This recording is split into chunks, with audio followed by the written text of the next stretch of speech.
when a golfer goes out to take a golf lesson, I would say they should expect a big change fast. And I try and get that across to my clients, especially the ones that have maybe not had success in golf lessons. So I'm going to make sure that I understand what's happening now. I'm going to create a plan for you to do something a little bit different. I'm going to make the game seem simple. And that's something you really need to get out of a coach, because you're paying them for their expertise. You're paying them for the days and months and years that they've worked on their own games, for the workshops and seminars they've gone to. And you need to realize that, you know, if you're not improving, it's probably not something that's related to skill or talent. Some people have certain physical limitations, but if you have the right information, anybody can improve very, very quickly. So the thing that I think makes me successful as a coach is that I'm able to get a big change fast. I'm able to make the game seem easier than maybe it seemed before with other coaches. And I try and inspire people to want to do more, to want to learn more, to want to come out. So if you're taking a golf lesson and the ball flight doesn't change during that lesson, if the pro pats you on the back and says, you know, don't worry, you're going to get it, then you're probably not. The game plan probably isn't easy enough to pull off. You're not going to be inspired to keep on performing and to go out there and give it a try. So if you go through a lesson or two and you're not getting a lot better, then I would say you might want to look in a different direction with the person you're getting help from. Teaching perspective, what can the student do to maximize the most results? The big thing is that you got to go in there with an open mind, and you have to let the coach do his thing and let the process take shape.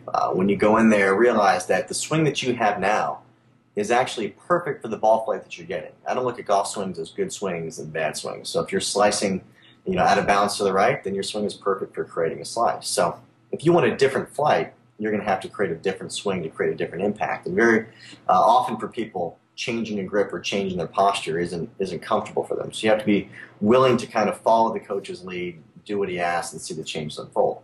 With that being said, it doesn't take that long to actually change the ball flight. I mean, right now your golf club is hitting down too much or up too much. The face is closing or opening. If you just change a little thing and follow the coach's lead, the ball flight should change immediately. So a good coach is very good at diagnosing. A good coach is very good at putting together a simple plan.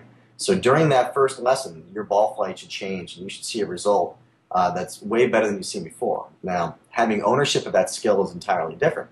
It doesn't mean you can go to the first tee and all of a sudden swing without any thoughts in your mind and start drawing the ball 280 yards down the middle. You can make a change right there in a couple of swings, but going out to the golf course and actually putting it into effect is going to take, you know, some time. It's going to take patience, will, and discipline. There's a Zen saying, and I got this out of a book called Zen Guitar a couple of years ago, but it said, to know one thing means to know its relationship to all things. Mm-hmm. So I really sort of take that into, you know, the lessons that I give, because, you know, people are coming to me with a wealth of knowledge and experience in a lot of walks of life. And it's very possible that something that they already know how to do very well is going to help their golf game. So I try and connect with that and make the process seem as simple as possible. And the ideas for the lessons and the tips really come from the golf lessons that I give. You know, if you're a good coach, you're actually not just going to be giving information out, but you're going to be learning from everyone that you teach. And, you know, everyone can't always get the same message. And you got to find simpler ways to get across the same ideas that didn't work before. You know, so sometimes during a lesson, I'll connect the backswing to something as simple such as answering a telephone. And, you know, halfway through the lesson, I'll say, you know what, that's going to be my next article. That's going to be the next video. So when that person walks out the door, I'll turn the camera on. I'll start talking about, you know, this little tip that we came up with sort of on the fly. So, you know, I do some writing for Golf Tips magazine on a regular basis, and Golf Punk. And, you know, I enjoy the media side of things. I enjoy writing. I enjoy creating content. And for me, it's one of those things that happens fairly effortlessly. So I don't, you know, have to sit down and think about what I'm going to do. I just sort of, you know, do it as it's happening, and hopefully it leads somewhere. Well, if you ask my family members, they would have thought that I should have been on a sitcom at some point in time in my life. I have an uncle who does some script writing and some producing, and he, when I was very young, wanted me to get into that, and I just sort of shied away from it. I was more into hitting golf balls and throwing baseball. But, you know, definitely the creative side of things is what I enjoy. And, you know, from writing these crazy stories to some of the things I do in Golf Punk, and any article that you look at that I do, I'm not going to try and create the same thing you've seen before.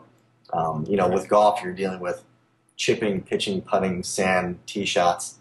And if you look into a Golf Digest magazine or whatnot, you know, the same kinds of tips are recycled over and over again. Right. The thing that that I look at, it's sort of disenchanting, and I think there are too many pros out there that get the opportunity to write something and they recycle the same tips. So what I try and remember that, as a golf instructor, I'm not only in the business of helping you play better golf, but we're in the entertainment business. It's about entertaining, creating creative content, things that are visually stimulating, things that are different from what you've seen before. So I never try and mail it in and just sort of put out what's been out there before. I try and be a little bit different, and hopefully that's paying off. I just got done shooting an iPhone app, which it's going to have about 60 HD quality videos. It's going to be out in about July.